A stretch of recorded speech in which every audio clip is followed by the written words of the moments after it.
Can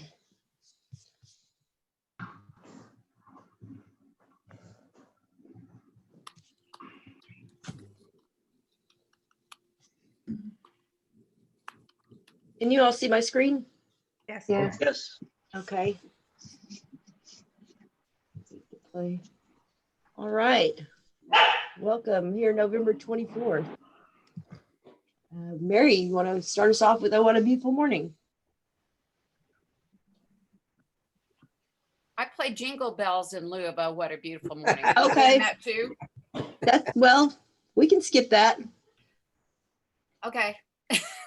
That's something different. It's nice.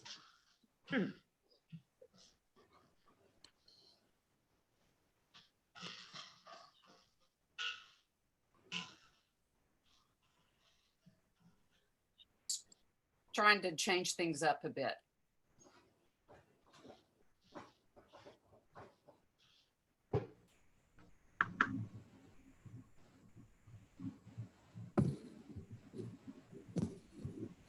We're going on, right? Yes. Okay. Thank you, Mary. That was awesome. Okay, it's this morning for our invocation. We have Virginia Sanders. You can hear me? Yes. Dear Heavenly Father, thank you for the many blessings you've given us. Help us to remember the reason for this holiday and help us as it soon becomes the very special Christmas season. Please help us, dear Lord, and guide us. May we generously give in helping others who are less fortunate. Thank you for letting us have the ability to meet together with Zoom. Forgive our sins and help us all be safe and healthy until we meet again. In your Son's name we pray. Amen. Amen. Thanks, Virginia. For our Pledge of Allegiance and four-way test, we have Cliff Thomas. Can you hear me okay? Yes, Yeah. sir. Yes. Would you join me in the Pledge of Allegiance?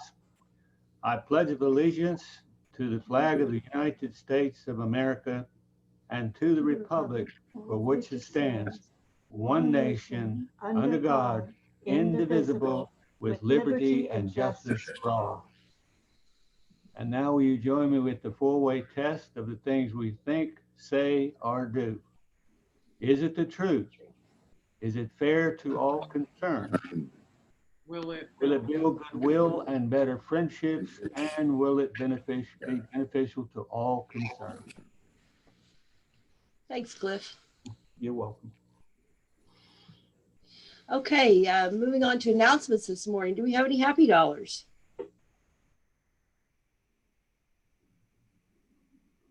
Anybody got anything to celebrate out there?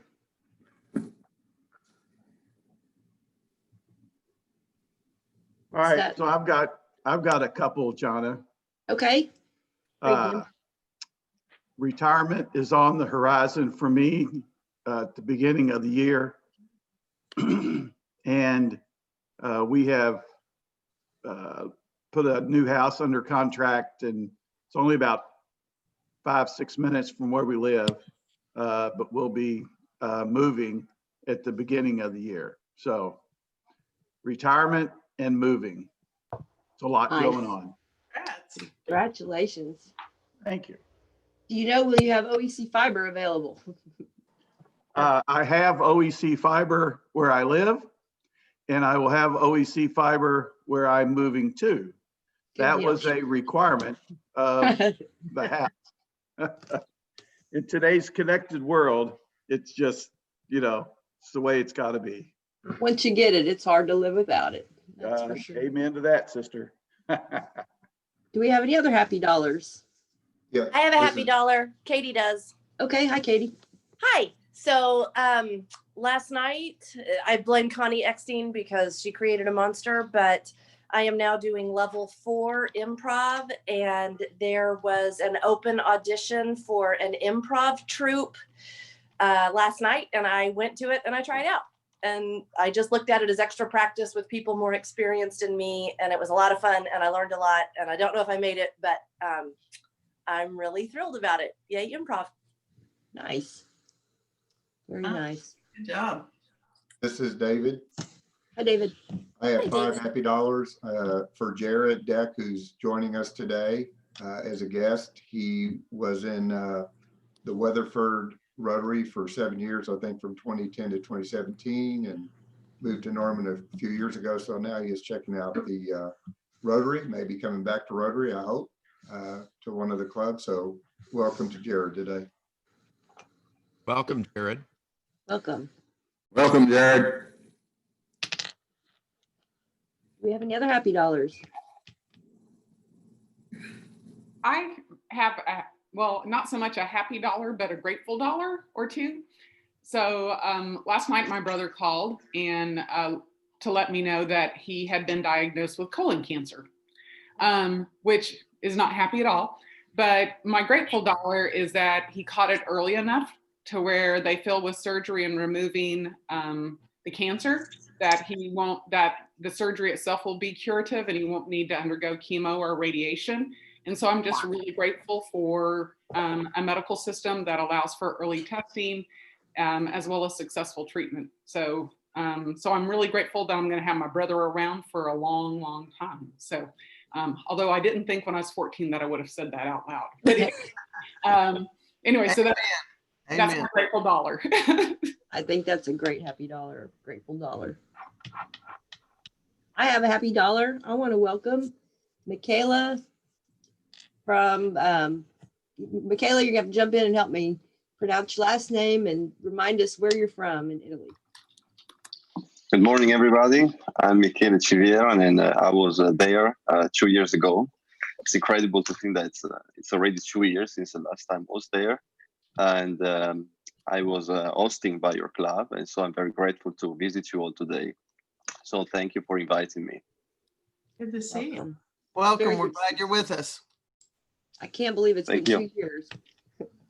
Oh yeah, it's crazy. Gone so very fast. Are you in college now? Yes, right now I'm in college. I'm studying political science, international relations, and human rights in Padua, almost 20 minutes from Venice. And we were actually able to attend the in-class lesson, but then everything closed down because of the virus crisis, because of the second wave. So we're now online on Zoom. Nice. Well, welcome. But I'm looking forward to coming to OU maybe next year. Great. Who knows? Great.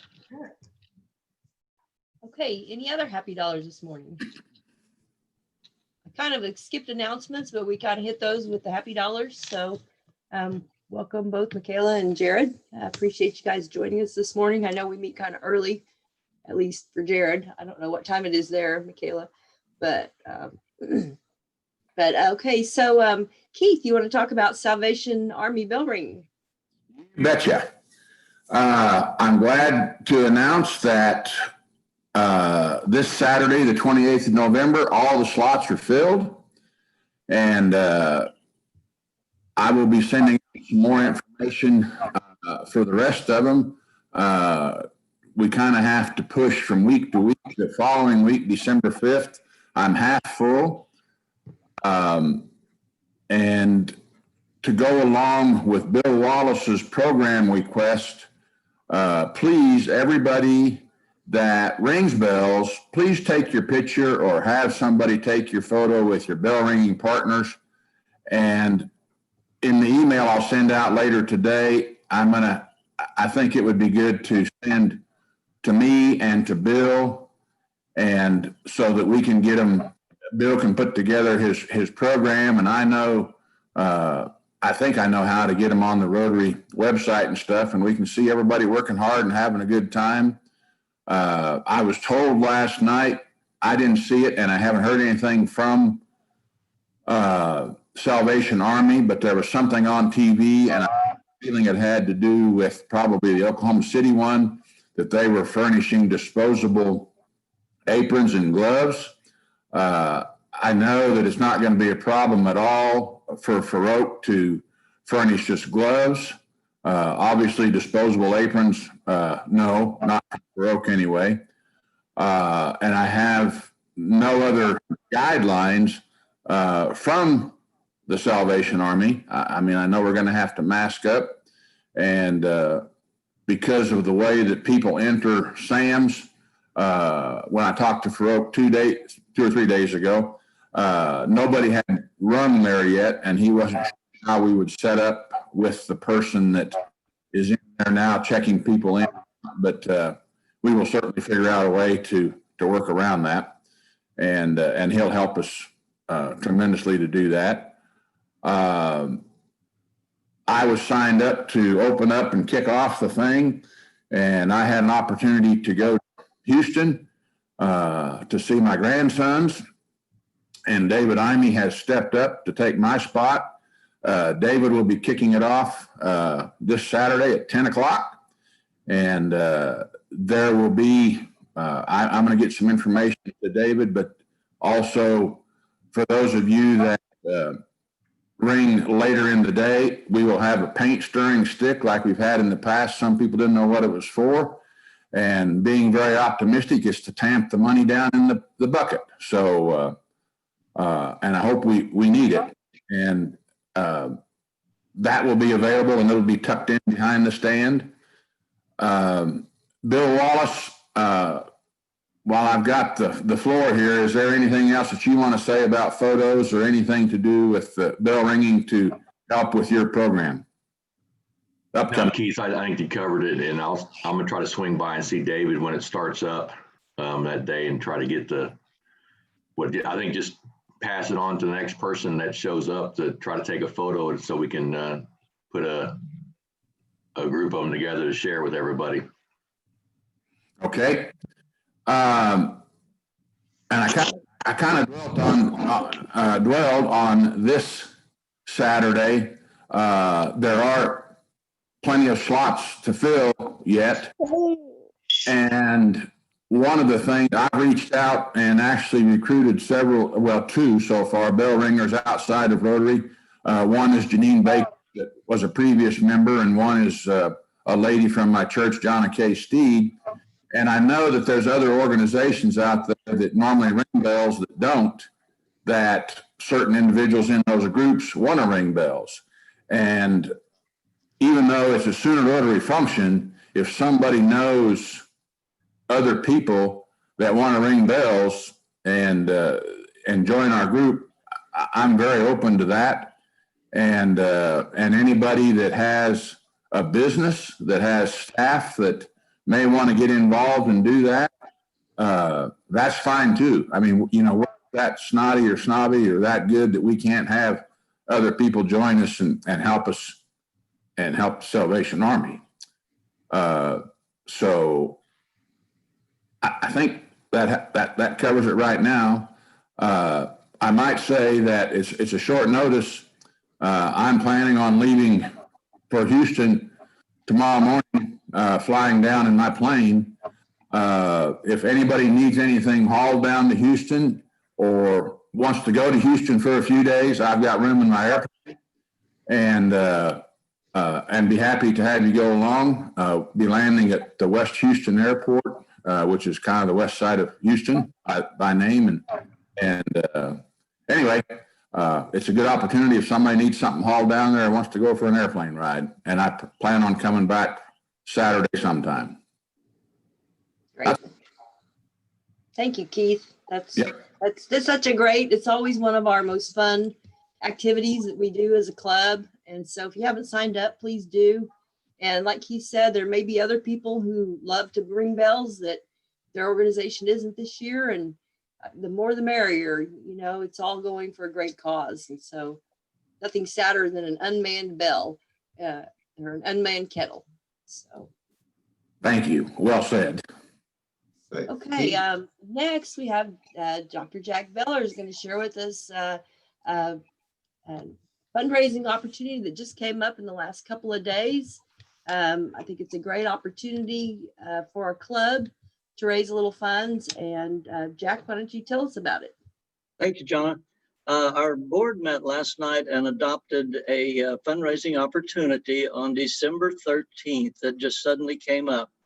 You will be getting an email later today from Taylor with an opportunity to sign up and schedule that. What it is that December 13th is a Sunday, and we will be doing a Santa Claus home tour of our home on that day. The opportunity to sign up will be at 15-minute intervals, and in spacing requirements, we will be doing one tour every 15 minutes. Ruth and I will alternate those for family units.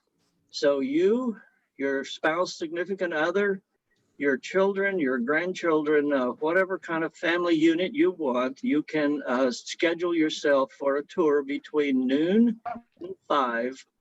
The fundraising for the club will be a $20 contribution per person on the tour. And we will take you around the house. Ruth has spent the last several weeks decorating for Christmas and particularly putting out the Santa Claus collection so everybody can enjoy that. And it will end up on the patio, weather permitting, with a glass of champagne at the end and a contest. So when you get the email from Taylor today, schedule you and your family unit for a tour of our Santa Claus house on December 13th between noon and 5. And I'd be glad to answer any questions that anyone has. Okay, well, we will see you on December 13th. You can either pay at the door or you can send a check for your amount to Linda or contact Linda to get a billing for that on your due statement. Thank you. Thanks, Jack. That sounds like a fun opportunity, and it's a good chance to see Jack's Santa Claus collection, which we've heard about, and it's not a huge time commitment for you and your family, and it's a great opportunity to see some outstanding decorations that I'm sure far surpass anything I've ever put together or maybe even seen. So sign up. Do we have any other announcements anyone would like to make? May I say something? Certainly. This is Polly. When I took the check over to the Willows, Desiree, she looked at the check and she burst out crying. And so she sent this card and had several people sign it, just saying, it says, you sowed seeds of kindness, and goodness made, and God made blessings follow. So thank you so much. And some people signed it, and she said, we made their Christmas. So from the Willows and from me to all of you, thank you. Thanks, Polly. Just to give a little backstory, if you all remember, we've been going ahead and charging the amount of dues, which includes breakfast. And then we've been taking that amount we would have spent on breakfast, and we've divided amongst some of the organizations that are near and dear to our club. And one of those organizations is the Willows. And each December, we usually take up a collection when we're meeting in person, which buys small gifts and socks and other things for the people who live at the Willows. And this year, with us now not meeting in person, we didn't have that opportunity. And so we saw this as a great chance to spend part of that money and fulfill that need. And so that's the backstory on what the origin of that check was. So thank you, Polly. And Mary, for the last several years, has gone and played for their Christmas dinner, which they're not having like they've had before. They're getting the food and then packaging it up and taking it to all of the residents. But once again, Desiree was very, very thankful. And so I am too. So thank you very much. Thanks. Okay, any other announcements? All right, well, we'll move on to our speakers. Jonna, one more thing I forgot to say is that on the tour, masks will be required until you get to the patio for the glass of champagne. Okay, thank you. Okay, our speaker today is joining us is Angela Jimenez Calhoun. She's the founder and what's that? Sorry, go ahead. Okay, she is the CEO and founder of Pantry Partners here in Norman, which is a nonprofit dedicated to fighting childhood chronic hunger and teen homelessness in Norman. Angela manages and takes care of the daily operations of the program. She also plans for the organization's future. She coordinates all the programs. She helps pack and distribute food. She raises funds. She basically does it all, including connecting teens to long-term support and even gift cards so they have a hot meal. And so Angela, she's a native of Oklahoma City, but she's been in Norman, she and her husband and family for almost 30 years. She was inspired by her grandmother, who had many years of award-winning volunteerism in the Oklahoma City Hispanic community. She's a member of the Assistance League of Norman, and she volunteers there regularly for Operation School Bell.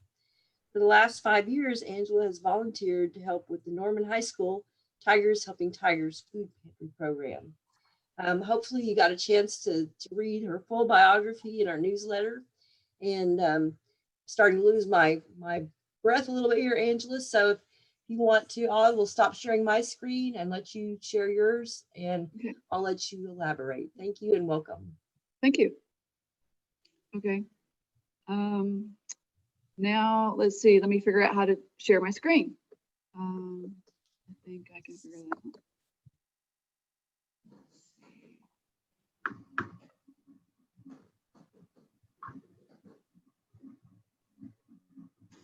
Can you see that?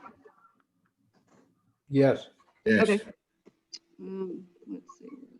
Okay. All right. Yeah, so I'm Angela Jimenez Calhoun, and I am the founder and CEO of Pantry Partners. I appreciate you guys inviting me to this meeting. This is my first time to do this, so I'm not sure I'll do it well, but I'll give it my best shot. And I'll move on to the second slide. You read our mission statement. We are a nonprofit community outreach organization. Our main focus is fighting chronic hunger among youth and teen homelessness in our community. A little background about how Pantry Partners came into being. I used to be a math teacher at Irby Middle School in the 90s, and that's when I started interacting with a lot of kids that were in crisis or were hungry. And I knew there was some issue, but I didn't realize how much we had going on in Norman until much later, when my own son was in high school at Norman High. He would bring his friends to our house at lunch, sometimes 12 at a time. And I don't know if you've ever fed a bunch of boys, but they eat everything. And I thought, wow, okay. And so I started asking my son, well, why are these kids so hungry?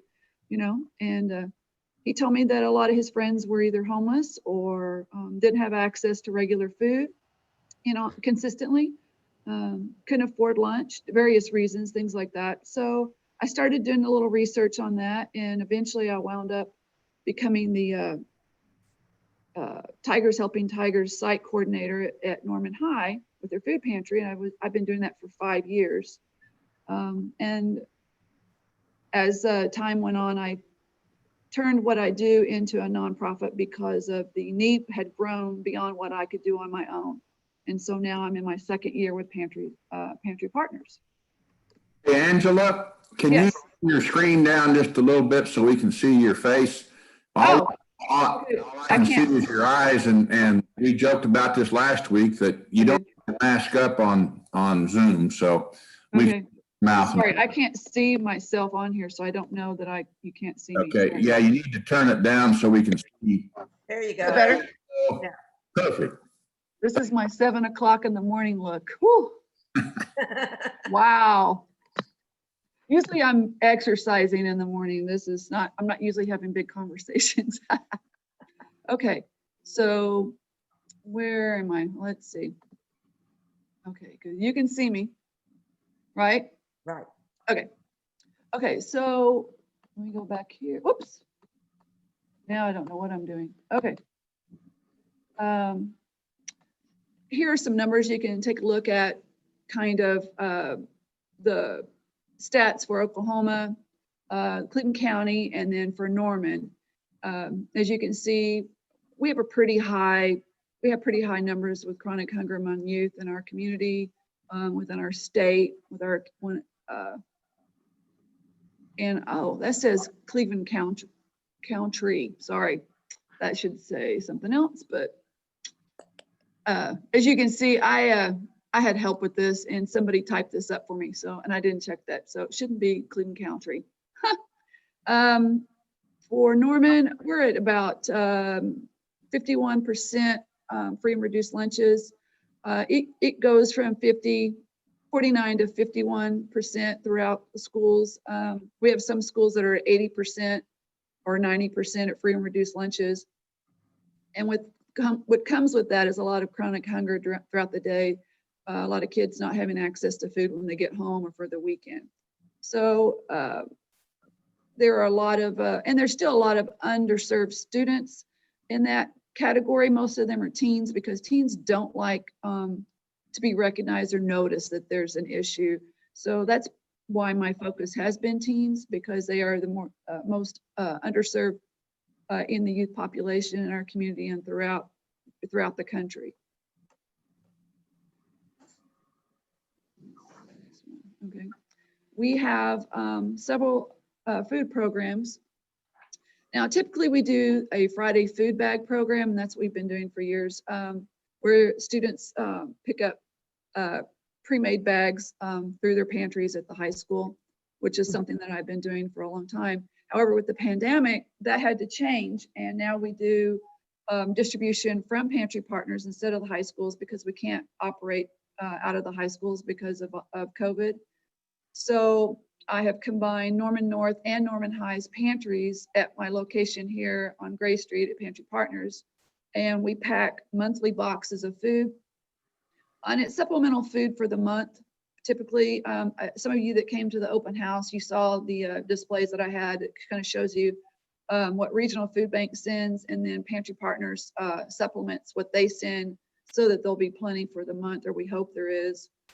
So that's been a challenge with the pandemic. It's changed a lot of how we operate, and it limits our contact with kids, which also limits our reach sometimes, because it's difficult to access some of the kids that really need our services. So as you can see, we'd have a Thanksgiving program, which we just finished on Friday. And last year we were at the school serving, so we did 25 families at Norman High and 25 at Norman North. I can't remember exactly how many students that was. It says 50 students, but I think it was more than that. But this year we just finished up. We were able to secure enough donations and sponsors to serve 58 students, which is including their 165 family members. So that's quite a few people. We packed a lot of boxes. And so we served students from Norman High, Norman North, and Dimensions in that program. And people ask, typically what does it cost to sponsor a family food box? It's about $100. That's what we budget for, because we buy just about everything you can think of to make a Thanksgiving meal, including giving them a gift card for a turkey at Walmart. Usually we hand out turkeys, but this year we couldn't because of COVID. It just didn't make sense to try to figure out how to do that and where to store them. So we gave them gift cards. So it was a pretty successful event that we just wrapped up. And those are the quickest stats that I have for those. I haven't had any feedback from the families yet because I haven't had Thanksgiving yet, but I'll have that after. We do have a Christmas program that we're operating right now. We are securing sponsors for that. Last year, let's see, oops, I think I went too fast, sorry. Oh, there we are. Last year, we were able to sponsor about 80 students. Most of them were teenagers from Norman High. There were some from Norman North, Dimensions, a couple other schools, and then a few siblings were mixed in with that. We only serve students that aren't receiving services from any other programs like Salvation Army, Goodwill, or churches, or other organizations like foster care and things like that, because they already have resources and programs for that. So we basically reach out to students that we know aren't receiving any type of support from any other organization in the community or family. As you can see, it's a pretty substantial undertaking. We do try to make sure that the kids have a new coat, shoes, an outfit, socks, underwear, basic necessities like hygiene and snacks, and then something off their wish list, a book, things like that. I've been doing that program I've been doing it for 5 years at Norman High. I've done it 2 years through Pantry Partners, and I was doing it before I even started volunteering at the high school. I was doing that through other means. So it's been something I've been pretty passionate about for a long time. We have Adopt a Senior, and that's where we help kids that are in our pantry program that are seniors with all their senior expenses. It's very expensive to graduate. A lot of kids don't get senior pictures taken. They don't buy yearbooks.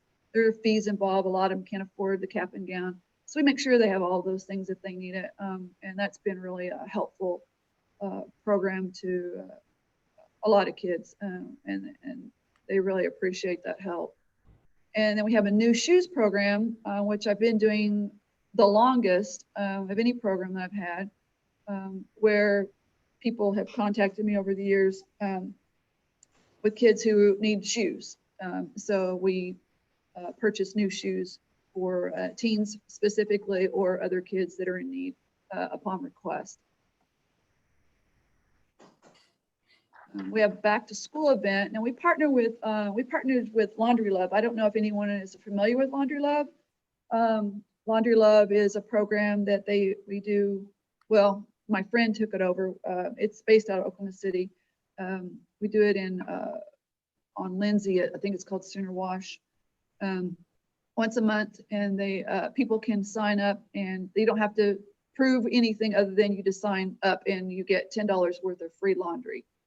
And we have a lot of kids that show up to that because they serve food, and there are a lot of resources there for families. And we did a back to school event there and passed out snacks and school supplies and backpacks to students that showed up. So for the pandemic, in March, when schools shut down and and they had all of a sudden they shut down, that kind of kicked us right into gear. We had to set up an emergency pantry, and the Masonic Lodge contacted me and offered their space, which was awesome. So we operated the last of the school year through the Masonic Lodge, and we distributed the food bags. We were distributing them every week at the beginning through there to Norman North and Norman High, and then we also distributed to some of the elementary that needed, or middle school when it was requested. We were serving about 160, 170 students a week during that time. Of course, things have changed even more so now we're not able to do it that way. We did it all by delivery. We had to deliver those every week. So we had partnered with my volunteers that I have, and then SROs. They came and helped us deliver food to kids every week. So that was pretty cool. And then we do emergency needs anytime someone contacts us through the schools, basically. If a student's in need of shelter, shoes, clothes, whatever it is, kind of a holistic approach to whatever that kid needs right then. We try to find it for them and then connect them to long-term resources and services. We do have a new facility. We've been here, I think this is our 3rd month, actually. As you can see, it's not big, but it's really close to Norman High. It's conveniently located where Norman North kids could get here if they need to. This is a picture of us volunteers working on packing the Thanksgiving food boxes.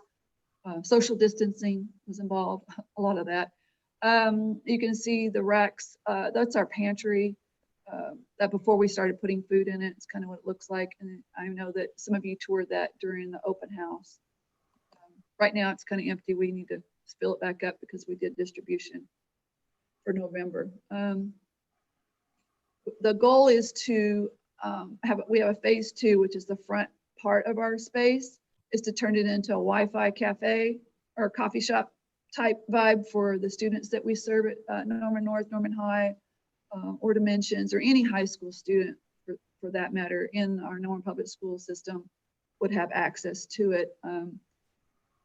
It's for kids who are being served through pantry programs.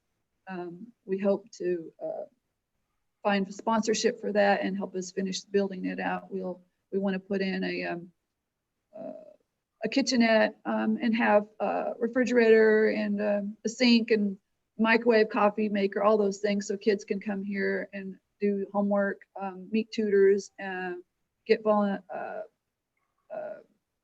meet with mentors, get help with their homework. A lot of kids are having a hard time because of the virtual. It's really challenging for some of them to keep up or to even know how to do it, without having that one-on-one with a teacher. So we plan to do that here. We already have the Wi-Fi set up so they could have free Wi-Fi. It'd be a place where they could get a snack or lunch if they miss lunch, breakfast at sometimes, just a hot meal in general. We would be able to store microwavable dinners and things like that. We wouldn't be able to cook here, but we'd be able to make sure that there is food for them here, and just have resources, have a place to land that's safe and supportive of all their needs that they need. So that's kind of our goal for the second half of this location, is to set it up where kids can come and feel comfortable being here and receiving whatever resources they need, including food. I know that people ask about funding. We are completely funded by individuals in the community through donations. We haven't we haven't received any grant funding, let's just put it that way, not at this time. We are looking for monthly partnerships, people who are interested in helping us keep up with the expenses here. They're not real high, but they're still, it's not free to be here. So we do have expenses in order to be able to provide these services for these students. We have to be able to pay our bills here. So we are looking for community partnerships for that as well. And also helping us keep the pantry full. We do have help through Regional Food Bank because I do have a contract through Norman High because I'm the site coordinator there. I have a contract with Regional Food Bank. The Norman North site coordinator for their pantry has a contract. And so we combine those funds that we receive. We don't receive funds, we get an allowance to order. And so we order the food and it's delivered here. And then Pantry Partner steps in behind that because it's not enough food. It's just, what we can get from them. And then we supplement the rest to ensure that these students are receive enough food to make it through the month. And I think I covered everything. I may have missed something, but that's pretty much what we do here. One of my team members made this slide presentation for me because I didn't know how.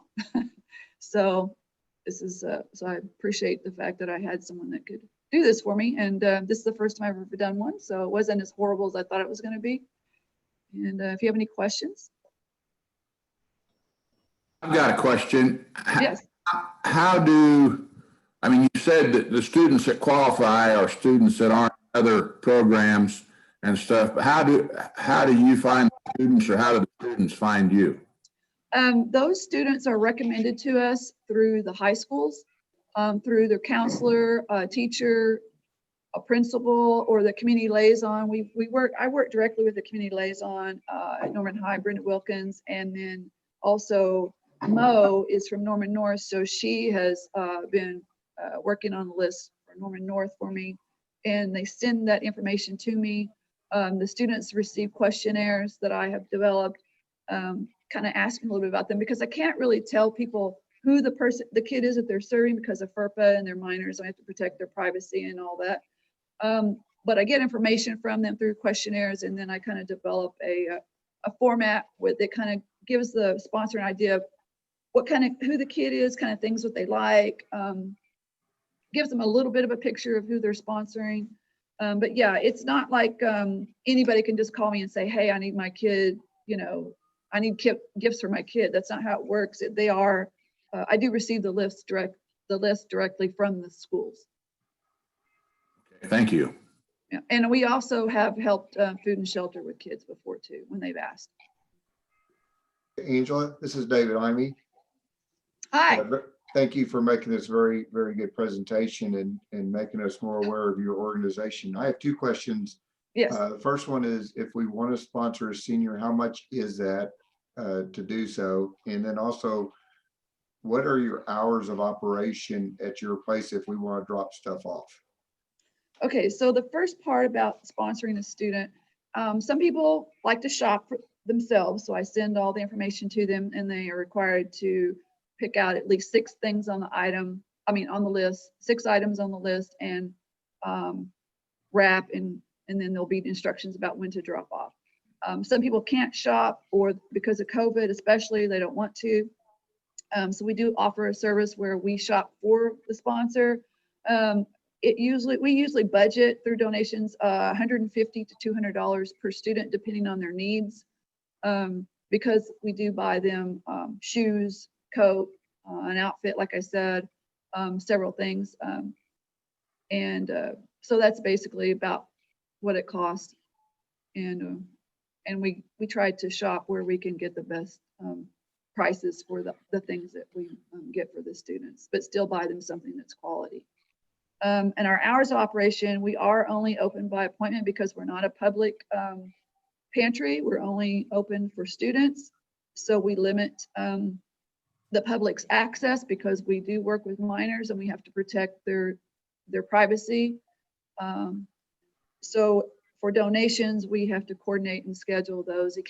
We're not open where, at this time, we're not open where people can just come by any time and drop off, because I don't intermingle. Like if I'm doing distribution for students and they're coming here and accessing the building, I don't allow donations to be dropped off at that time, because that would violate FERPA, which is protecting the students' right to privacy of the services that they're receiving here. So we do donations most of the time we do it by appointment only. And most people know that. They text me or they email me and make arrangements when they can be here. Thank you very much. Yeah, thank you.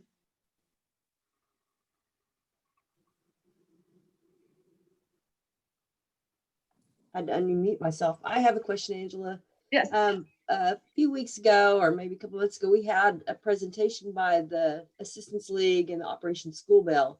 Yeah. And I think they talked about that they are able to go and shop in bulk for like coats and that sort of thing. Yes. And receive a greatly discounted price. Yes. Are you able to take advantage of anything like that? Well, Assistance League is a different kind of, I volunteer for them and I'm a member there, and my friend is the Operation School Bell chair, and I help run the high school nights because that's who I work with as teams. So I'm aware of a lot of things they do. Their situation is different. Their fundraising is different. They have pretty deep pockets to go to Vegas and go to market and shop or wherever they go and buy in bulk. And they're serving a huge youth population. They're serving, K through 12, so they can buy in bulk. Most of what I do is individualized. It's case by case. Like I don't have, 50 teenagers all wearing the same size shoe or same size coat. So I'm not really able to do that much. Socks and underwear, I try to buy in bulk. Things that, just basic necessities, I try to access in bulk. Some places do give us discounts. Not always, but some do, because we don't have the same buying power. But yeah, it's something that eventually I could see Pantry Partners growing into at some point, but at this point, we're not there yet. Thank you. Mm-hmm. Angela. Hi. What is, you said chronic hunger? Describe that to me, chronic hunger. Well, for chronic hunger, basically what that means is that we have a lot of kids that don't have access to food on a regular basis. They may not have breakfast at home or dinner at home. weekend they don't have access to food, or their family has run out, or they just, they're in a situation where they're not living where there's consistent food. So they spend a lot of time hungry. They come to school hungry. They leave school hungry. It's just an ongoing issue. So it's called chronic hunger because of that, because of the limited resources that they have, or limited access to nutrition. How do you find these kind of children? Because if you have you are chronically hungry, I mean, you can't even do anything. How do you find these kind of children? Through the schools, basically, and then plus I also run the pantry at the high school. So before COVID, I was able to come in contact with a lot of kids, and they knew I was there, and they would find me. But usually it's the kids who are on the free and reduced lunch program. Those are usually the kids that I serve. Those are easily identifiable because there is a list through the schools we can access that tells us who is on that program. All the schools have access to that, and that's how they decide basically who is on the pantry program at the high schools, the backpack programs at the middle school and elementary. Oh, thank you. You are doing a wonderful job. Oh, well, thank you very much for your question. I appreciate it. Angela? Hi. Hi. Just a quick question. Yes. Can you share just one story maybe that really touched your heart, that makes you keep going, understanding how important the services are you're providing? Well, there are a lot of them. I would say, gosh, where would I start? I will say that on occasion, like I've had this happen to me several times. I've received a random text, and I'm thinking, okay, who's this from? From students that I've served in the past. I had one that I hadn't heard from in a couple of years tell me, just wanted to let me know how much he appreciated the services I provided in helping him not go hungry. And he wanted to let me know that he had gotten a scholarship to a college and that he was attending college. And that he told me that he would not have been able to do that had I not been there to help him and give him the support he needed to get through high school. I had another one that recently contacted me who just started college this year. He has a scholarship at a college for football. And he wanted to tell me that he loved me and that he thanked me for all the food that I provided for him and his family, because he said that they would have gone hungry had we not had this program. I get stuff like that all the time from kids. I don't usually share it because I don't know. I try to protect kids' privacy. It is really challenging and difficult to serve kids, especially teenagers, because they don't want people to know their circumstances. They want to blend in. They want to, fit in with their friends. They don't want people to know they're going hungry, or they're living in poverty, or they're in crisis, or they're homeless. I've had a student, I think it was last year, he was living in his car with his dad for a while. When we found out he was living in his car, he was still coming to school, but he was living in his car. We were able to secure through partnering with Food and Shelter, got him at the OU Motel until we could get him into Bridges. I've had several students that have lived on the in their car or in a motel, or they're just couch surfing. We've helped a lot of kids through that type of crisis. Have kids that live on their own, that they're just they work and they go to school and they try to help make it happen for themselves, and we try to provide them with the things that they need. A lot of kids, when I ask them about, one of the girls that I asked if she wanted to be on the Christmas program last year, I knew that she was kind of on her own, had a sibling trying to take care of her. Well, she cried. She said she hadn't had Christmas in 3 years, and no one had ever asked her if she wanted anything for Christmas before.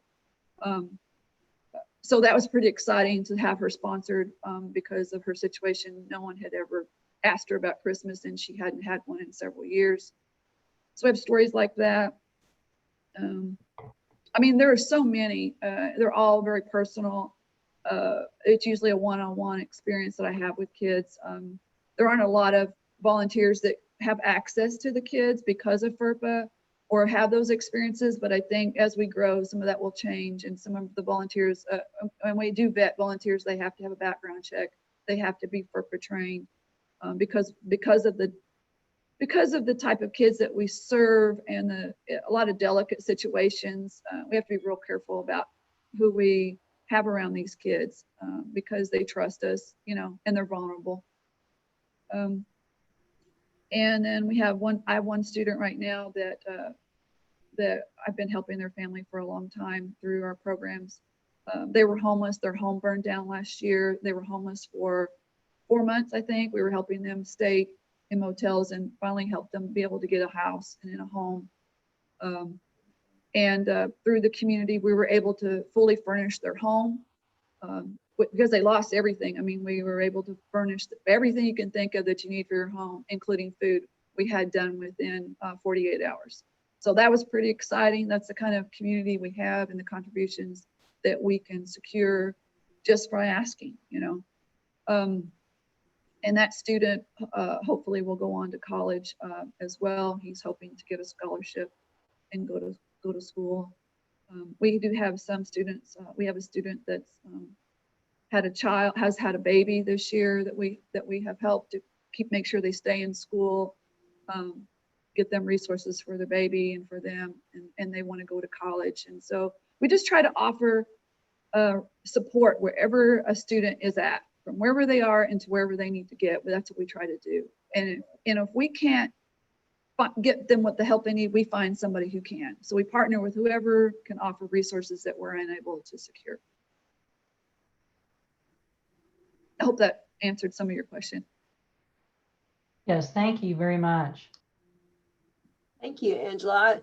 I appreciate you being our speaker today. We're coming up on 8 a.m., so it is time for us to close out. But you've opened our eyes. We think about families and the little children, but often we don't think about the teens. And other than we are heavy supporters of Bridges, but thank you for filling that void in our community. And I have a friend who said, "Oh, I used to text Mrs. J about something," and I'm sure she's talking about you. Yeah, I was called Miss J when I was a teacher because they couldn't pronounce my last name, and I'm still called Miss J to this day. And they call my husband Mr. J, which is kind of funny. But I have seen my 7th grade kids. That's who I taught. I see them now as adults. I've seen their kids at the high school.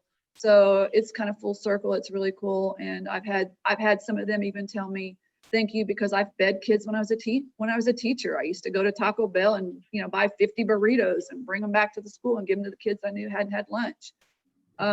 And I was very young back then. I didn't really realize that it was a problem. I just knew I had kids that were hungry, so I'd feed them. And here I am at 55 doing the same thing, but in a different capacity. But yeah, so it's been something that's been on my heart for a long time and I've been aware of. And then teenagers especially, you wouldn't think in Norman that we would have chronic hunger or have teens who are homeless or any of these issues because it's Norman. You just don't, it's not something you see when you walk out onto the streets or in neighborhoods, but it is here and it's pretty significant. And Pantry Partners tries to fill in the void and fill in the gaps wherever other organizations and agencies miss. Well, thank you again. Thank you for inviting me. I appreciate it. Rotarians, I hope that you have learned a lot today and go out and have a great Thanksgiving week. However, that may look different than previous years, but remember to always be ready to open the opportunities. See everybody. Bye. Thank you. Thanks. Bye-bye. Thank you. Bye. Thanks, Angela. Happy Thanksgiving. Happy Thanksgiving. Thanks for visiting, Jared and Michaela. Thank you for inviting me. Bye-bye. Thank you. Happy Thanksgiving to all.